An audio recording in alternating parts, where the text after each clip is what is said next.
Hi, I'm Melissa Scriber, and I'm going to talk about in Eating Christmas in the Kalahari. Anthropologist Richard Borche Lee shares his experience living with the Kung Bushmen of southern Africa. And around Christmas, he wanted to show generosity by buying the biggest, fattest ox for the community feast. However, when he proudly presented the ox, the villagers mocked him, saying it was too thin and old and not worth eating. And Lee was very confused and hurt, believing that they were ungrateful. And so later, he learned that uh, their teasing was a culture practice instead of discouraging arrogance and maintaining humility. So the story kind of illustrates how even well intentioned acts can be misunderstood across cultures when interpreted through different worlds. So the story shows that worldviews, how we perceive and interpret the world, deeply affects how we assign meaning to actions. So, from Lee's Western perspective, generosity is something that earns praise and gratitude. Um, but in contrast, the Kung worldview values humility and discourages boasting, right? So their teasing wasn't rude, it was social. It was a social tool to keep everyone equal and prevent pride from disrupting community harmony. So Lee's misunderstanding had actually come from interpreting their behavior through his own culture lens instead of theirs. So Lee's initial reaction had actually revealed a bias, which is the tendency um, and and and um, it was a tendency to really judge another culture using someone else's standards. So he assumed that the Kung would share his Western view of gift giving and gratitude. Um, when they didn't react as he had expected, he felt kind of insulted and even angry, um, thinking they were being ungrateful. Um, my son kind of does that.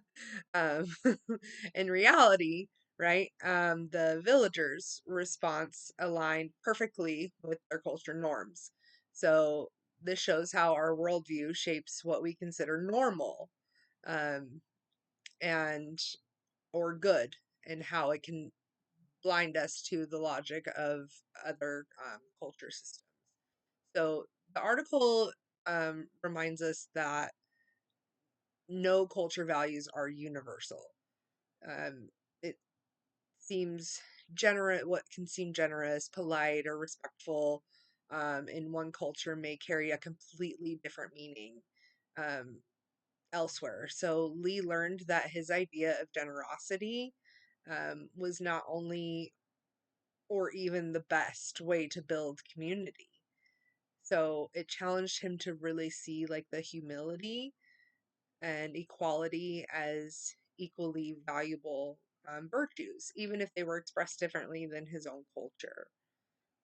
So in American culture, we often value direct praise.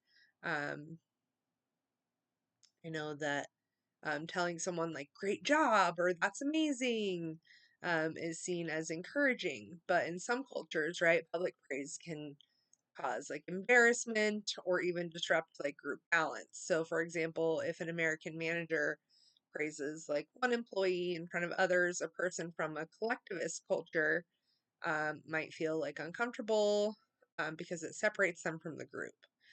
So, what feels normal to us, individual recognition might be seen as prideful and awkward elsewhere.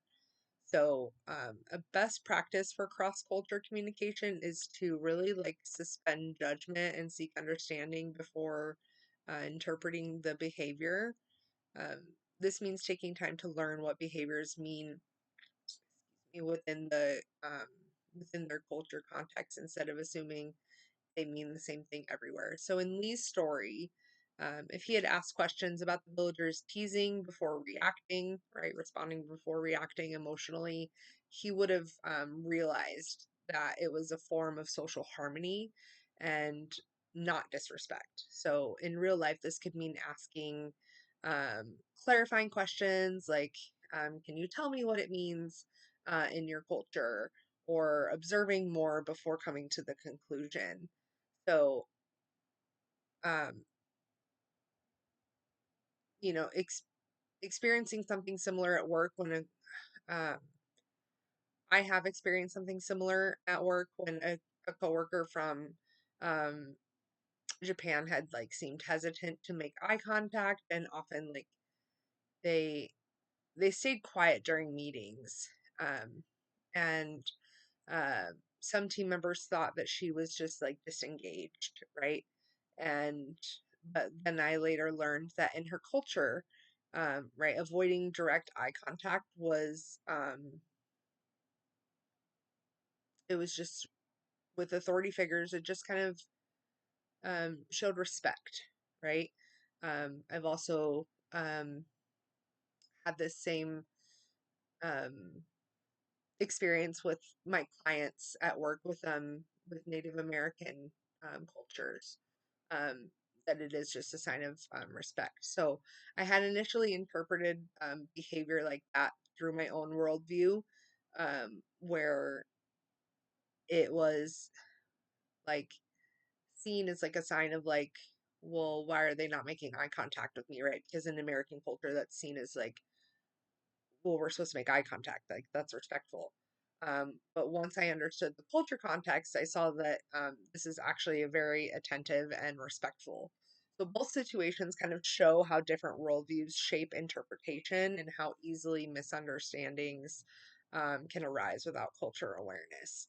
So the biggest lesson I took from eating Christmas in the Kalari is that our worldview um, filters everything we see and hear, right? So cross culture communication requires humility, for sure, and then like the willingness to recognize that our way of thinking is isn't the only valid one. Um, when we slow down, we listen, and approach differences with curiosity instead of judgment, and we can build then deeper respect and genuine understanding across cultures. So um, that's all I have for today. Thank you for listening. Bye.